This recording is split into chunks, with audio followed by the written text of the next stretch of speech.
It always starts small, a pause, a faint change in the air you didn't expect, not sharp, not sour, just unfamiliar. You sit in a quiet room, maybe with a book or waiting for someone to arrive, and something rises, not from the room, not from outside, from you, and it catches you off guard because you showered, because you changed, because you've always prided yourself on being the kind of woman who never let herself go. But still, something lingers, and you find yourself wondering softly, is that me? There's a memory, a spring afternoon, your granddaughter's birthday, laughter in the garden. You hugged someone goodbye and caught a whisper of something that didn't belong to the flowers. You said nothing, went home, stood in the bathroom longer than usual with your blouse held to your nose like an apology. It wasn't shame, it was realization that the body speaks even when we're not listening, that aging doesn't ask for permission.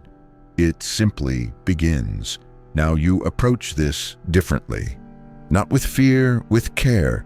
You begin the day with breath and slowness.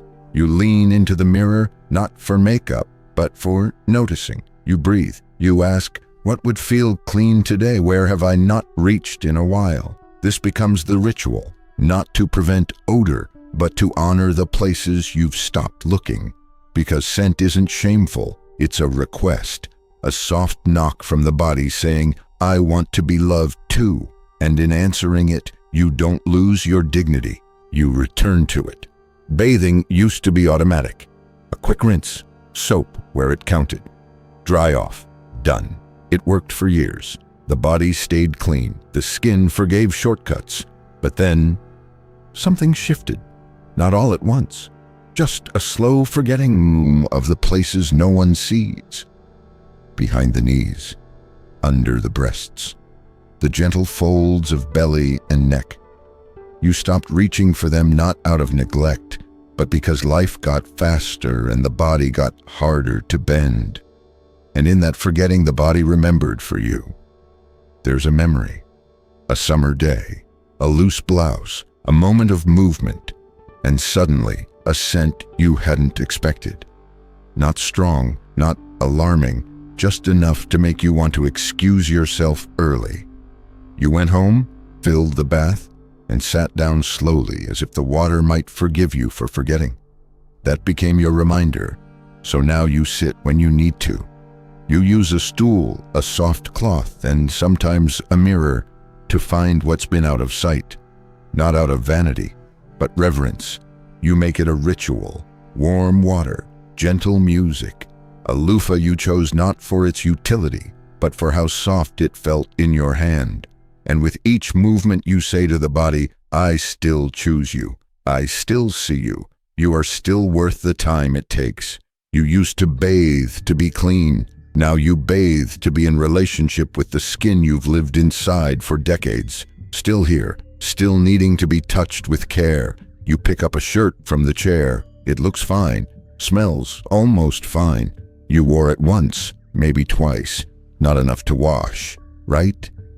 But something clings, a whisper of the day before, a mix of skin and air and hours, folded into fabric you forgot could hold them. You used to wear things longer, you moved more, sweated less, didn't notice the way cloth collects stories, especially when the body begins speaking through scent instead of strength. There's a memory. At the library, you leaned in to hand a book to the woman beside you. She smiled, then shifted, not rudely, just enough. And you knew. You pressed your hand to your blouse as if the cotton could offer an apology. That night, you found it tucked on the back of the chair, still holding the shape of your shoulders, still carrying something you hadn't meant to leave behind. Now you rotate with more care, not obsessively, just kindly. Bras are washed after 2 or 3 wears, shirts folded with a lavender sachet, not for others, but for you. To remind yourself that freshness is not about being seen. It's about feeling like you've returned to yourself. You make it a ritual, a small shelf of gently worn pieces, a note pinned nearby. Love lives in what I choose to wear today. Because your clothes aren't armor, they're memory, and the body, still here, still fragrant, still moving, deserves something soft to carry it without question. You always loved fragrance, a light spritz at the neck, a dab behind the ears, a ritual so small yet it made you feel dressed, even when no one else would notice. But lately, you've noticed something else. The perfume doesn't land the same. It doesn't blend. It hovers, a little louder, a little sharper, like it's trying too hard to cover something instead of complementing it. There's a memory. Book club, Tuesday morning. You were wearing your favorite cardigan, and a scent you hadn't worn in years. Familiar, floral, strong. You leaned in to greet a friend. She paused, her smile hesitating, not cruelly, but noticeably. Later, you replayed it, not the words, the space between them. You realized you had sprayed to mask something you weren't ready to acknowledge. Since then, you've changed the ritual. You don't spray now, you press. One drop, warmed between your palms, pressed gently into the wrists, behind the ear, at the collarbone, not to hide, to bless, but only after bathing, only after you've met your own scent with honesty. You use a neutral, gentle wash, nothing to fight with, just to bring your skin back to breath. Then, the scent comes like punctuation, not like disguise, because you've learned fragrance without cleansing is not confidence. It's a costume, and the body knows. Now, when you wear scent, it's for you. A quiet message from the morning mirror that says, you are still worth being wrapped in something beautiful, even if no one leans close enough to notice, even if they do and stay. It's strange what lingers. You bathe, you change the sheets every so often. You sleep clean, or so you thought. And yet one morning you lean into the pillow, and something's there, not strong, not sour, but lived in. Like the scent of skin that forgot to be washed away. It catches you off guard, because you'd done everything right, or at least everything you used to. But now your body speaks differently. It sheds more at night. It breathes deeper. It sweats gently, even in cool rooms. And the fabric remembers when you don't. There's a memory. You were folding laundry, pulled a pillowcase from the basket, and hesitated. Was that yesterday's scent, or the day before's? You brought it to your nose, and it felt like forgetting. Not of hygiene, but of honoring. You used to change the sheets every Saturday. Light lavender rinse, sun on the line, and somewhere that ritual softened into convenience. Now you bring it back, not rigidly, lovingly. Pillowcases every 3 days, sheets once a week, a drop of eucalyptus. Sometimes you carry them outside just to let the sun do what detergent can't. It becomes a rhythm, a quiet act of return. You no longer think of laundry as a chore. It's a kindness to the skin, to the breath, to the part of you that still wants to feel new at the end of the day. You sleep more deeply now, not because the pillow is fresher, because you are still here, still worthy of waking to softness. There was a time you'd brush your teeth before sleep out of habit, not reverence. 2 minutes, a quick rinse, and done. But now, something lingers. The morning breath feels heavier, the taste less forgiving, and your gums tender in ways you didn't notice before.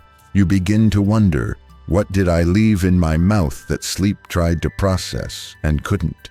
There's a memory, your friend Clara. She smiled less for a while, avoiding conversation.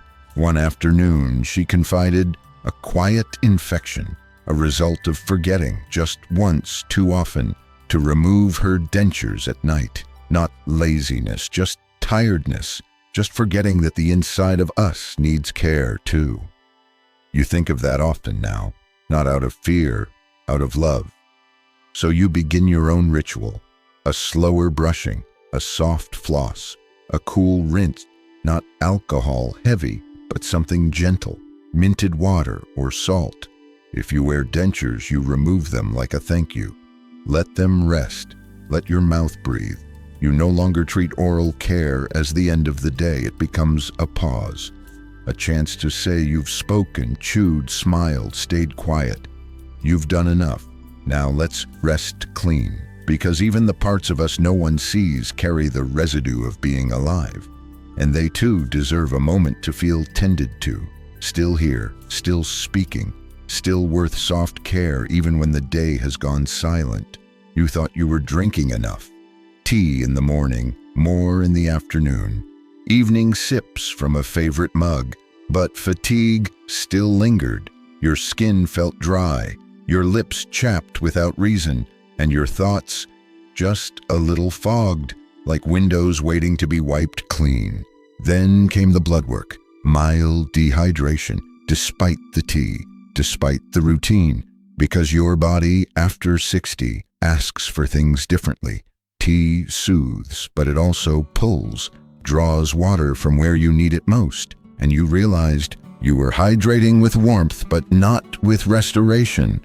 There's a memory, a warm day, not hot. You walked to the kitchen, filled a glass of cold water, added a slice of lemon, and as it touched your lips, you felt something unexpected. Relief, not thirst quenched, but something deeper, like your body had been waiting for this exact thing and didn't know how to ask. Now you've created a ritual, a clear glass on the table, one you reach for before the day begins. Plain water, sometimes mint, sometimes citrus, always sipped slowly as if each swallow returned something forgotten. You track nothing, you just listen. When the mouth feels dry, when the skin feels tight, when the mind feels too fast or too slow, you reach for water as if it were permission to feel clearer, to feel softer, to remember that what fuels you can be this simple. The body still speaks, even when it's quiet. And now you answer, not in gallons, just in presence. One glass, one pause, still here, still worth replenishing. It wasn't one mistake, not one forgotten wash, not one shirt worn too long, not one night without floss or one glass of tea in place of water. It was the slow forgetting of how much your body once asked for and how gently it used to be answered. And now you're listening again, not out of shame, not for show, but because you remember what it felt like to walk into a room and know your skin, your scent, your presence were all being carried with grace.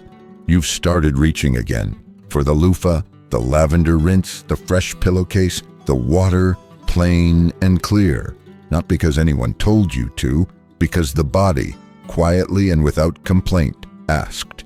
And you answered. That is the ritual, not hygiene, but dignity. A way of saying, I still choose to care for what carries me, even when no one's watching, even when no one comments. You still fold your shirt with lavender, still brush before bed, still touch your collarbone gently before a drop of scent. You still return to yourself each night as if you never left.